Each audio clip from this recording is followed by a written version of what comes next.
This is Blackstone Joe, and you're listening to Slick Talk.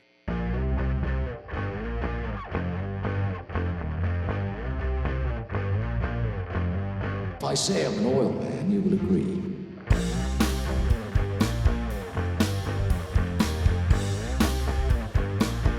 There's the stink of oil about him.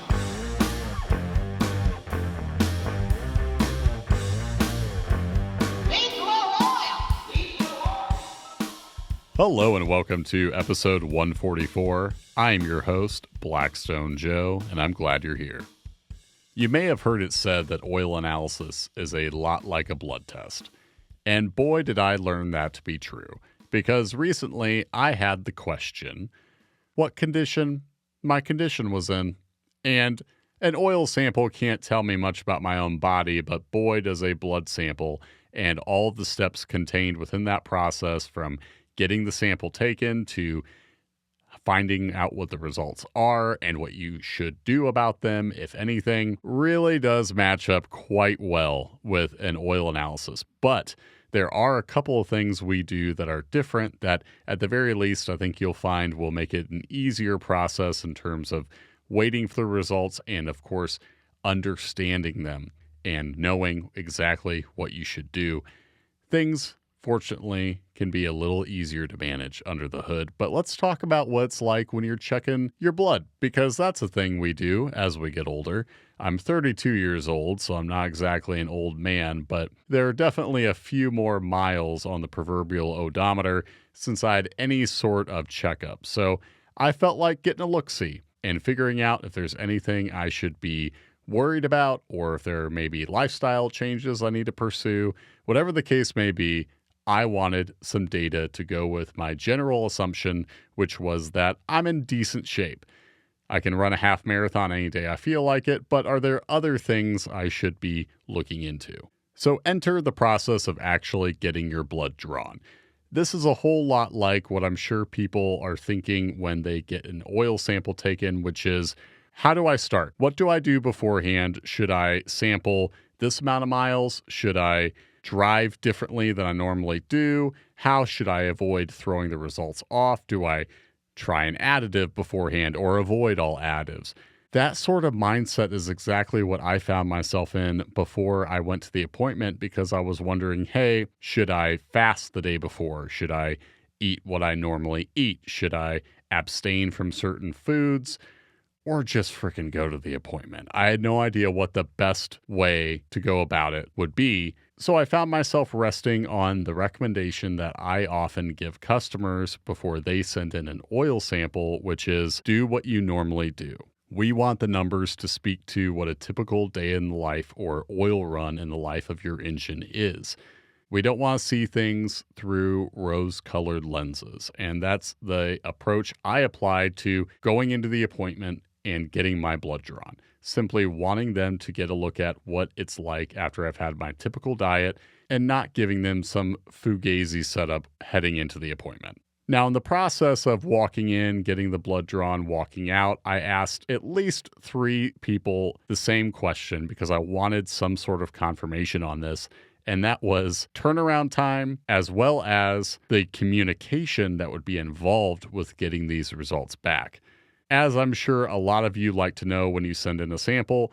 Now, I found that turnaround time can vary quite a bit, just like it will with an oil analysis, depending on how busy they are and, of course, how important the results are to them at the time. Unfortunately, that means I probably wouldn't be getting a call if everything was good, which is anxiety-inducing to say the least. You have no idea how quickly the results are going to be sent your way, so you're left to wonder if everything really is all good or if they merely haven't looked at your sample yet.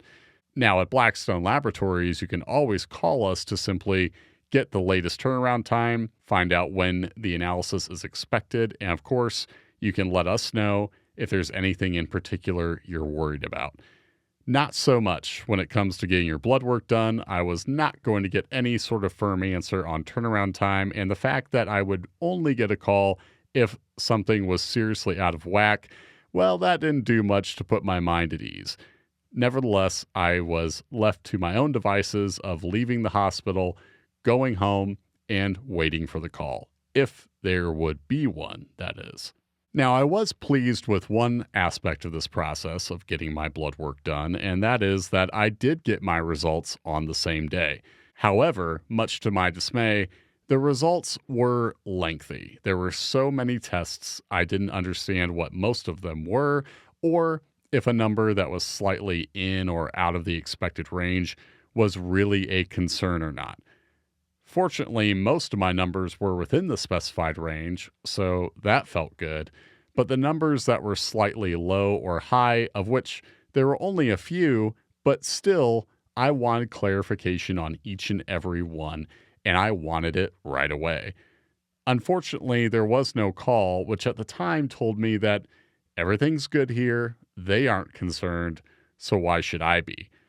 But my mind doesn't work like that, at least for not very long, because I immediately placed a call to one of my close friends who is a doctor. And fortunately, he was able to put my mind at ease, at least for the time being. This part of the process, while informal in the sense that I'm sure no hospital recommends that you call your friend who is a doctor or claims to be a doctor in some cases, they probably don't want you to go running and looking for that sort of advice, but nevertheless, I did. And that is at least similar in part to what you can do when you have an oil analysis done. We always encourage our clients to call and speak with an analyst if they have any question about the results, because we understand that when you're analyzing 20 different elements and you have averages for comparison, not to mention a viscosity given two different ways, a flash point, an antifreeze calculation, insolubles, it's a lot to digest, even for someone that's had a few reports done. So you're welcome to always call or email and ask whatever you would like, whether that be a number that you expected to be higher or lower, or maybe you're wondering why we didn't address certain numbers, even if they are out of the expected range. That is something that is always available to you, and the fact is, we're easy to reach. Like I said, you can email or call, and even if the analyst who'd write the report isn't available, you can still talk to another analyst who has undergone the same training and is perfectly fit to speak on whether or not this metal is a concern or if you need to do anything about any particular result. Now, after a couple of days riding high, thinking, oh, no communication from the doc, I must be good to go, I did get a call.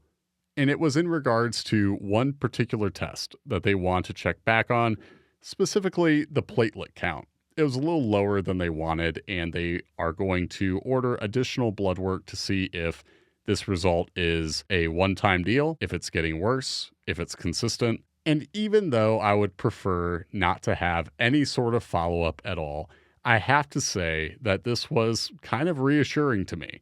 This approach to verifying a result, that is exactly what I find myself telling customers every day. And it's reassuring to know that trends matter, whether you're talking about blood work or whether it's an oil analysis. So while I would prefer to have every result within the expected range and a glowing report through and through, I do appreciate that even if there's some results that we want to check back on, it's the same process I'm familiar with of validating a result, seeing if it is temporary, if it's getting better or worse, or if it could be normal for me. That's exactly the approach we apply to the data we send you, understanding that your engine has its own story and that we want to approach it as such. Now, of course, I would like a detailed comment that is tailored to my experience level with my blood work, but I guess I'll have to live with some differences here or there. And if after hearing this episode you're hankering for more when it comes to the overlap between oil analysis and blood work, I would encourage you to check out the article that Ryan Stark wrote back in 2013 titled Ryan's Cholesterol. It's a detailed explanation of what it's like when you're building trends and understanding data and what to do about it. For me and my story, I'll be waiting at least a couple of months for a follow-up to see how I'm doing and whether or not this particular result was temporary or a sign of something more. But this process of merely going and getting my blood work done has already been a valuable one, just to reiterate what it feels like when you're sending off a sample, anxiously awaiting results, wanting a breakdown, and above all else, knowing what to do next. It's a great reminder of what it's like to be in our customer's position. And even if we're familiar with these results and what they mean, always putting ourselves in their shoes and addressing the concerns like we would if we were looking at the numbers for the first time. Who knows, in a couple of months you might be getting an update on me and my work, but for now, I'm feeling pretty good. And I hope you are too. Thanks for hanging with me. This is Blackstone Joe, signing off.